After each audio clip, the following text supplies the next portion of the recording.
అమ్మాయిలకు చాలా సేపు చేయాలన్నా అబ్బాయిలు తొందరగా కంప్లీట్ చేస్తారు ఏంటది? అడల్ట్ క్వశ్చన్ కాదు బ్రో, చాలా ఈజీ ఇది. చెప్పు. Sorry, no comments. చెప్పు, చాలా ఈజీ, అడల్ట్ క్వశ్చన్ ఏం కాదు. ఇంట్లో పనులు అన్నమాట. అమ్మాయిలకు ఇంట్లో పనులు చేయాలని ఉంటుందా?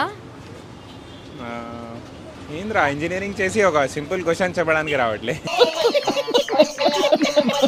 ఈజియెస్ట్ క్వశ్చన్ చెప్పండి. మీరు హెడ్ని తెలుగులో ఏమంటారు చెప్పండి, దాని పక్కన పదం మేము చెప్పేస్తాం. హెడ్ని తెలుగులో శిరస్సు అంటారు. శిరస్సు. శిరస్సు కవచం. శిరస్సు కవచం కాదు. తెలుగు బాగొచ్చు కదండి బాబు. నాకొచ్చు. ఓ బాబోయ్. చెప్పండి శిరస్సు తర్వాత కంటిన్యూషన్ చెప్పండి. శిరరక్షణ. శిరరక్షణనా? కాదు. శిరస రక్షణ కాదు. సార్ సార్ సార్ సార్ నన్ను వదిలేసేయండి సార్, మీకు దండం పెడతాను. ఇక్కడ ఇవ్వండి, మేము కూడా చూసి చెప్తాం.